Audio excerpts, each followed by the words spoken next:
Letter? What letter? We're still going down the world. It's... Oh, Ow. shit. Invisible walls are a plot element in this game? Nope, Wow, it's Shadow the Hedgehog. Oh.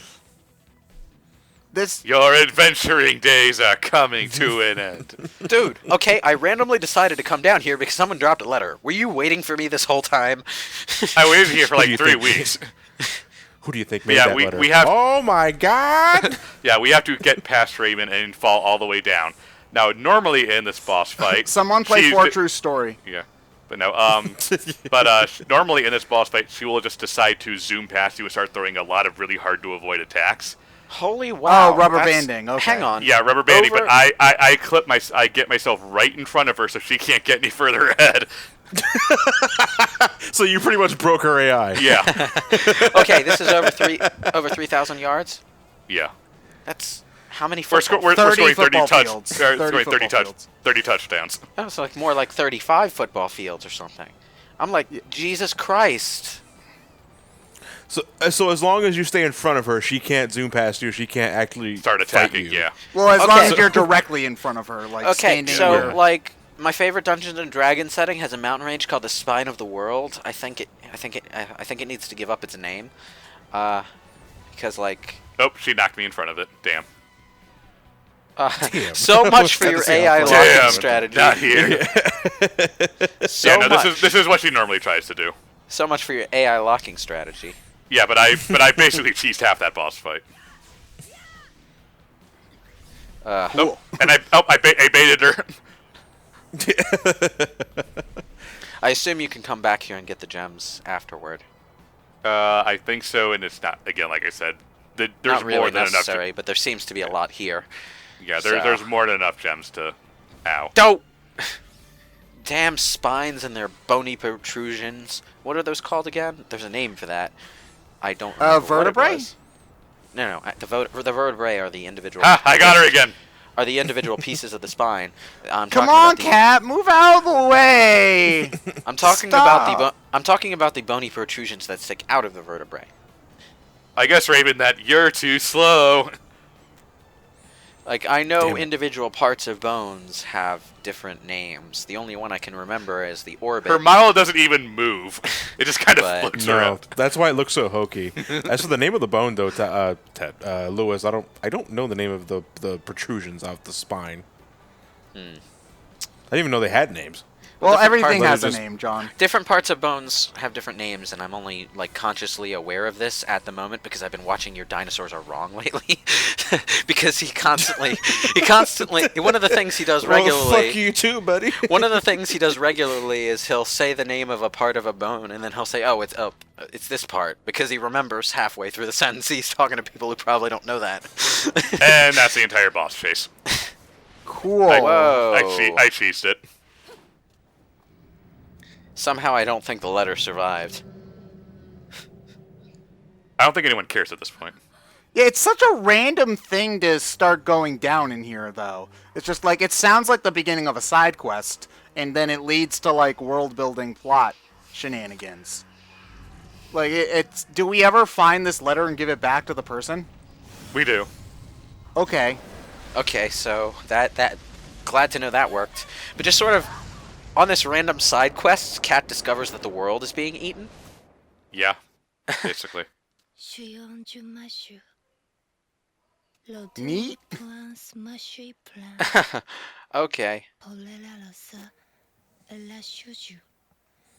It's fucking Gravity Rush ASMR.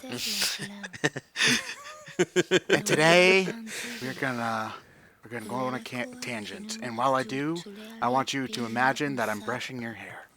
Okay, yeah. You've got We're so making many. squishy You haven't alien watched noises. this in weeks. So, This is like, disgusting. on the subject of that, like, once I tried a mobile app just out of curiosity that had, like, hypnotism things that were supposed to help you fall asleep. And I intentionally stayed up to listen to the whole thing so that, you know, it would... So That that kind of defeats the whole point. the trick of the app was to subliminally say things to you in your sleep to help you do certain things, like learn certain things or fall into certain habits, that kind of thing. That's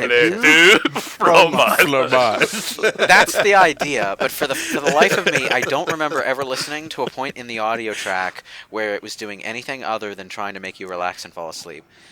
So I love how we all thought of the exact same thing when he brought that up. Well, it's like one of the best episodes of that show, so.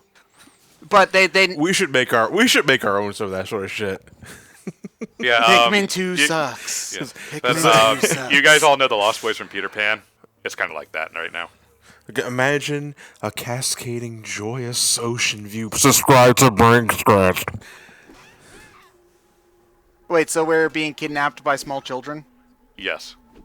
Cool. It's the fucking Lost Boys. Yeah. More or less. So is this where all of the gravity crap comes from? This is just in that darkness void beneath the world. Oh, okay. Huh. It's very odd. See, I've never played this far into it, so this is an unexpected turn of plot. Do they ever explain this, or... It's just Is the boy's name Rufio? It's just some world-devouring void thing that's very slowly climbing up the world pillar. So, like, you know this character's going to be important because of her hair. Spot the main character. You see, one of these days I want a JRPG you start the game by seeing this crazy, multicolored hair character wake up out of bed, and so you think that character's the main character, but then he goes to school and you meet the real main character who just looks like everybody else. I want a JRPG world where everyone has really exotic, multicolored, spiky, whatever hair, and the main character is just a guy with the normal, black or brown haircut that's completely normal to us. But he's and the then exotic one everybody's in that he world. looks so weird. It's just like, oh man, it's just like you and your strange brown crew cut hair. Yeah. Just to be contrarian to everyone. If it snapped shut on her again, that would have been just the funniest thing. Hatsune Miku? Wait, what? Wow, she slept through that? Beautiful girl, I don't see one. Cat. I forgot how she has this. Like. Again, it's low key, but she likes being complimented and complimenting herself. Are you ready for a stealth section? Yeah, I was gonna say. So we don't have the cat. No. Now we have to. That's the kind of character for it. trait that, if played too strong, could loop around to being a really obnoxious character trait. But it's kind of charming because it's moderate here. Moderate. Why did I? So we're gonna I hide wanted to in ask- barrels now and need to find our sword. I mean, cat. Oh, can we not talk about the Forsaken Fortress? Oh, dude. Well, what I wanted to ask, is there anything about Cat that makes her special, or does she just solely rely on the cat? The cat is what provides her power. She is okay. quote unquote special, as we'll see in 2, but it also doesn't really tie into the greater plot in any way, so it's kind of dumb for bringing it up. If that makes any sense. Okay.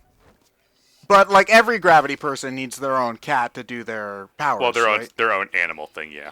Okay. I'm trying to think if that's tied into the concept of the familiar in like witchcraft and whatnot. Effectively, yes.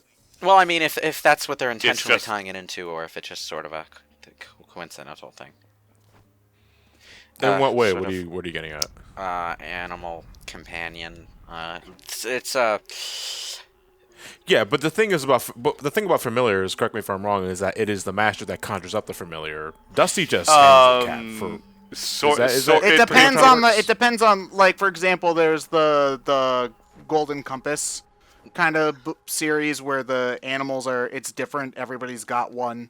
Oh man, I haven't read those books in forever. So there are some. It depends on the series. There are some versions of familiars where the familiars are actively granting them their magical power in exchange for like feeding on their soul slowly over time or things like that. Or just protection, or because Yeah. I feel like it. Yeah. also the animal companions in his Dark Materials were called demons. Oh yeah, I remember. I was like, oh, so they're they're pronounced like daemons. Because it's the DA. Yeah.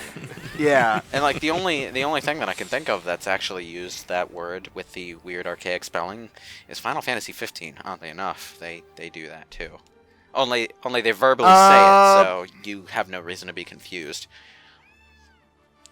I believe in some like 3.0 Dungeons and Dragons stuff, daemons are technically the evil version, the neutral evil version of evil outer being creatures, because devils are lawful evil, and demons spelt normally is chaotic evil. So neutral evil is daemons.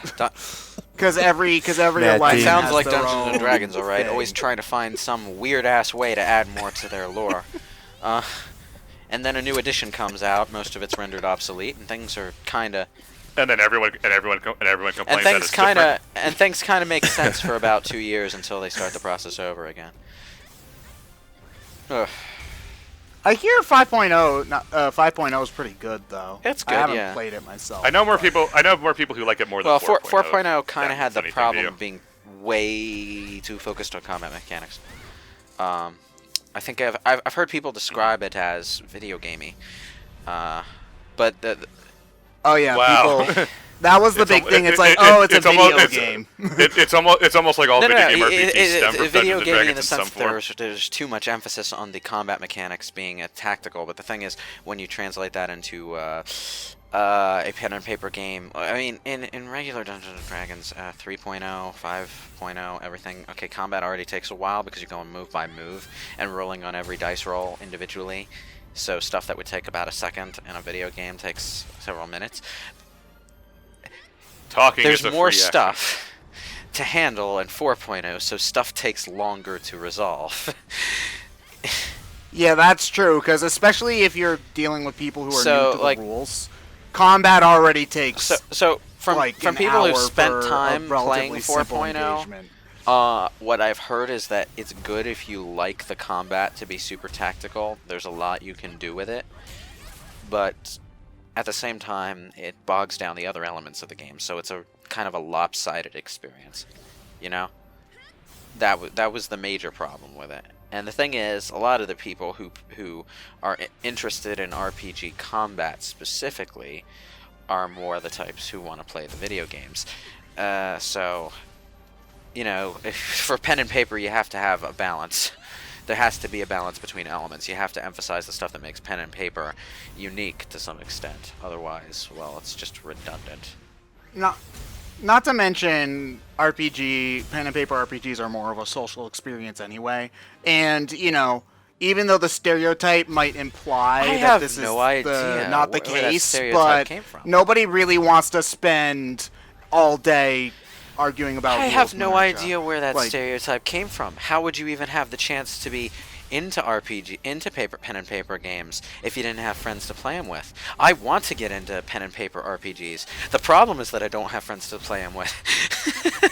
So, I think that the stereotype is more just that, like, there's three people. Haha, nerds. Yeah, basically. Like, you know, there's overlap, but it's more like there's also the stereotype that the nerd is like, oh, well, actually, my fighter can do blah, blah, blah. And it's just like, okay, you I do get hit the them with occasional my- person who's like that, but generally speaking, that's the least interesting part of D&D is arguing over who gets their attack of It's opportunity also the- that round. You know? I hit them with my it's also the mandolin. player that everyone gets tired of and eventually drums out of the game because they're annoying. Yeah, basically. Because Oh, you mean nobody the- wants you to mean- deal with that guy. You mean the Hobbits and DM of the Rings? Oh, Uh, yeah. Well, they leave because Speaking of- nobody. Honestly, that series, if you ever want to find out how not to DM a game, read DM of the Rings. Okay, because, there's that an D- indie film series called The Gamers, I think it's called. That's basically just about a D&D group, and it transitions between stuff that's actually happening at the table and their fantasy version of who they are in the game world in like really hokey, low-budget fantasy film stuff that really works because the joke is that they're playing their own characters, and they'll do stuff like. Yeah, the power the rules lawyering person wants to be an elf monk, and the DM wants the setting to be humans only. So he enters the game world and rips off the elf's ears. I can't remember, but I forget. There's a voice actor who basically does a basically does a D&D like podcast with other actors he has on the show. Isn't that Troy Baker? Yeah, I think that's Troy Baker. It's a good series though. I recommend people watch it. Anyway, moving on. Nobody cared who I was till I put on the mask. So does that mask give you +5 to strength, or? No, he just thinks it looks cool. Oh, okay. You see, that's the most important part of any RPG. Equipment. Yeah, apparently, a school bus full of kids crashed and fell into the void. So and this now is they're like just stuck here. Oh, Lord of the Flies. that's more Lord of the Flies. Yeah. That's pretty neat. But why was Hatsune Miku with them? Because they had a pop idol's daughter on their bus at the time.